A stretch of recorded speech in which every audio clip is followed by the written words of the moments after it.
Hi everyone, and welcome back to my channel. If you're new here, my name is Elizabeth and I run the blog lifefromtheviolasection.com, where I share my favorite practice tips, general advice, and tech for musicians, which is what we're talking about today. So if you follow along with Apple, you'll know that they had an Apple event not too long ago where they announced new iPad Air and iPad Pro models, which is super exciting. And it's basically what we theorized would happen earlier this year, which is super exciting. And I think that some of these models are going to be really, really helpful for musicians. If you're looking to either buy an iPad for the first time or upgrade to a newer one, I think there's going to be at least something here that will be really, really great for you. So this video is probably not for you if you don't like iPads and if you're not really thinking about upgrading, but if you're interested in what's new and if you're thinking about how this might work as a musician, definitely keep watching. So previously, Apple has had their regular iPad line, the iPad Air, and the iPad Pro. So the regular iPad is pretty basic and it's not very large, but the iPad Air has had an 11-inch model for a while now. I'm pretty sure that's what's standard. And then the iPad Pro is what a lot of musicians buy because there is that 11-inch option, but the 12.9-inch version is large enough to read sheet music off of. So I have an iPad Pro 12.9-inch display. I believe it's the 4th generation. I bought it in 2020. It's still going strong, it's great, and I love the size for reading sheet music.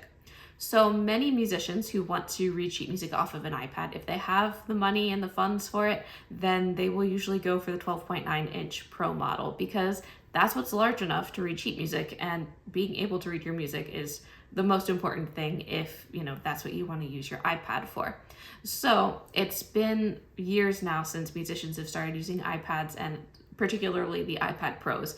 So the iPad Pro has a bunch of really cool features and a lot of storage and just cool things going on that, while they're really cool, musicians who just want to, use this for gigs and for practicing don't need quite that much fun stuff on it.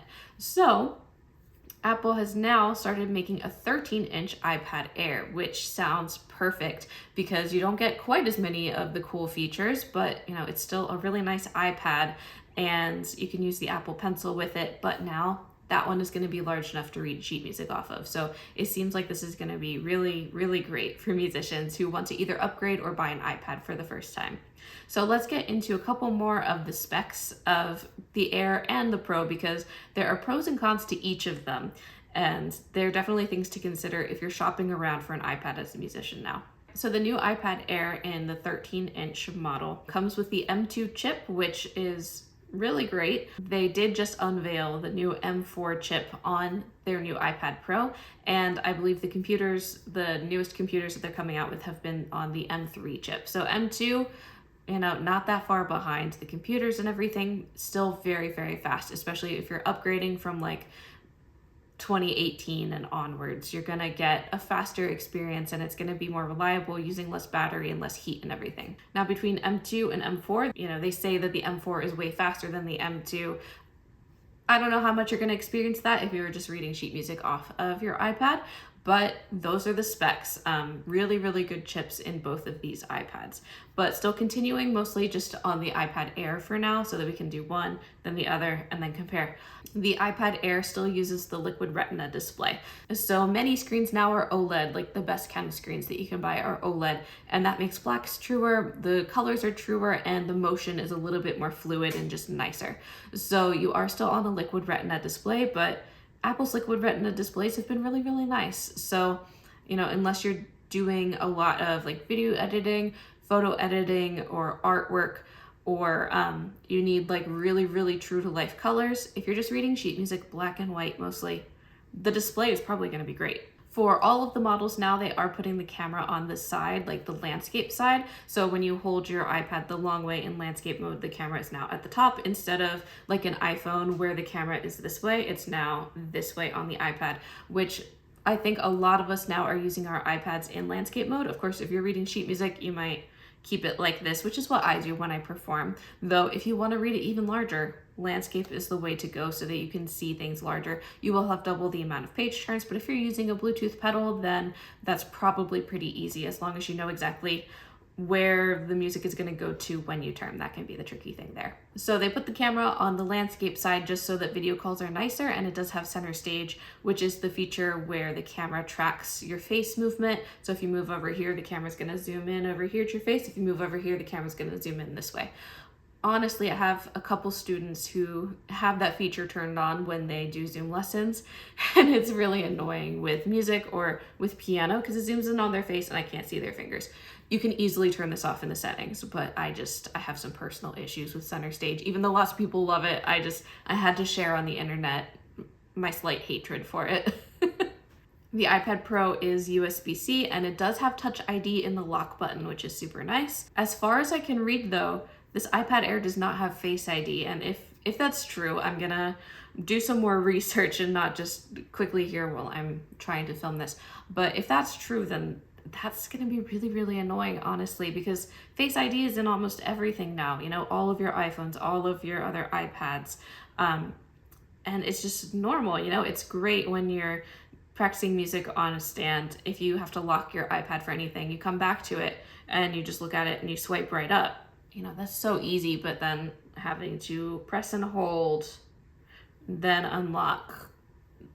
I know, it's a tiny, tiny little thing. It takes up 5 extra seconds of your time, but I'm sure that would get really annoying, especially when Face ID is so integrated into everything and we're so used to using it. I mean, you know, if you have older tech, then maybe you're not used to using it, but if you've been like getting updates, you know, if you've been updating your devices, then you might be very used to it, and it's really weird to not have it again, because my fiance's phone doesn't have it. He just has Touch ID, and it's always a little bit like, okay, I have to wait for the touch. Okay, now I'm in. Whereas Face ID is just like so fast, it's almost instant. So I know I would get frustrated with that. Everyone has their own preference though, but do note that that is a thing on this new iPad Air. The iPad Air works with Wi-Fi 6E, which is a great new feature, and it supports the new Apple Pencil Pro, which seems really cool. Definitely not necessary for everybody. You know, if you are a musician, you might not need all of that stuff, but if you like to draw for fun or if you take a lot of notes, that might be helpful also. The iPad Air 13-inch model comes in 128 gigabytes, 256 gigabytes, 512 gigabytes, and 1 terabyte of storage. And it's going to get pretty expensive the more that you go. But the starting price with just Wi-Fi only is $799 for the 13-inch iPad Air, which is a really, really great price for that amount of screen, the things that you get in a new iPad. And you know, if you're looking to get started with an iPad as a musician, this is a much better price tag than what we had to do going with the iPad Pro, the largest display. I think that's always been $1,000 and up. So this is a great entry level try out an iPad. Of course, $800 is still a lot of money, but if you've been looking to do this, it lessens the blow just a little bit at least. So now on to the iPad Pro 13-inch model. Before, they've always called it a 12.9-inch display, so now it's 13 inches, so I assume it's just a tiny, tiny bit larger, which is even better for sheet music. The more screen, in my mind, the better for reading sheet music, because then it's going to be more and more like reading those nice big orchestral scores. So the new model of the iPad Pro now uses the Ultra Retina XDR display, which is OLED. And again, that's just going to make the colors even better, more true to life, and it'll give you a really beautiful display if you like to watch movies or if you like to game on your iPad. Now this one, really, really cool for musicians. For the iPad Pro, you can get it with a nano texture display, which is where they kind of make the screen matte, and it gets like anti-reflective that way. They do tout that all of their models are anti-reflective, but this one is like actually matte, and it won't reflect lights, and you'll be able to use it outdoors better. So if you're a musician who does a lot of gigs outdoors, or if you find that stage lights are always kind of reflecting onto your iPad when you use it in a concert, then this is going to be great. But of course, it's only available in the Pro model, so you're going to have to spend at least $1,300 if you want that. You can absolutely buy screen protectors that make your iPad matte and anti-reflective. So if that's something that you need, but you don't have the budget for a Pro, or you just don't want all of the extra features, get an Air, put a matte screen protector on it and you should be good to go. And then if you decide that you don't like it anti-glare with the matte, you can just peel it off and put on a different screen protector, and then you save a ton of money. That's personally what I would probably do, even though I think that the nano texture display seems really, really cool, particularly for gigging, because that glare can be really, really awful on sheet music. But I'm kind of selfish, and I really like the shiny screens, so I just have a regular screen protector on mine. And I haven't gigged with my iPad all that much, to be honest. I usually, most of the time I'm teaching in my studio, and I don't put any lights right behind the iPad, so like I'm fine with what it is. Just because I love the way the display is when it's nice and shiny, and I didn't want to mess with that, so I just put a regular screen protector on this iPad. That nano texture display can also give a slightly different feel to the pencil from what I've seen in unboxing videos. It's not quite like using one of those paper-like screen protectors where it's like really scratchy and really loud. It's not quite like that. It's kind of an in-between between writing just on the bare iPad screen versus writing on that paper-like kind of texture. So it's in the middle, and from what I've heard, it feels somewhat in between those two things. So now this iPad Pro does have the M4 chip, and they're debuting this new chip in the iPad, which is really cool that they're really updating the iPad this much. It has been 2 years since they upgraded the iPad Pro, so I think it's nice that they waited 2 years, because you don't need to update every year. I've had my iPad since 2020, and I'm not ready to upgrade it. I don't want to. It still works really, really well. So, if they can delay the updates and get people buying, I know this is a horrible marketing strategy, but if they can get people buying less, it's so much less wasteful. And generally, you don't need an upgrade every single year unless you really, really beat up your technology and your stuff is broken. Then you need to update. But Apple is always so far forward in my mind that you're good for a couple of years, and then it starts to slow down, or you get tired of it, or a new feature comes out that you really, really want, and then you just have to get it. So, I like that they waited 2 years, and now they're putting a much faster chip in it. So I think that was smart, and things will run very, very fast on this iPad. Hey guys, editing Elizabeth with her Costco croissant here. So Apple and a few YouTubers that I've watched have said that the speakers on the new iPad Pro are really great, but I actually just read a post this morning from a musician in a violin or viola Facebook group that I'm in, who said that he got the new iPad Pro and the speakers are awful, and he's returning it because of that. So, if you are planning to get one of these new iPad Pros for video editing, audio editing, listening to a lot of music, and the speakers really, really matter to you, definitely check out some video reviews where people are really going over the speakers in depth, and if you can, really try to test it out in person. That's the only way that you can tell if you are going to be happy with the speakers or not. So I did just want to share, because I just read that this morning and I didn't really want to leave that information out. They did take out the second camera. They just have a 12 megapixel wide camera, and it is capable of 4K video and ProRes. The iPad Air also has a 12 megapixel wide camera. It's capable of 4K, but not the ProRes. On this one too, they did put the camera on the landscape side so that you can do video calls in landscape mode, and it'll have a nicer, wider, higher quality range of everything. It also is USB-C, and they have Thunderbolt/USB 4, so it's slightly faster than the regular USB-C that is in the iPad Air. This one has Face ID but not Touch ID, so it's a trade-off, whichever one you prefer. If you've got the budget for it, then get whichever one you like, I guess. It's also capable of Wi-Fi 6E and 5G if you get the cellular model. And it supports the new Pencil Pro, and both of them also still support the Apple Pencil USB-C model. So the 13-inch iPad Pro comes in 256 gigabytes, 512 gigabytes, 1 terabyte, and 2 terabytes of storage.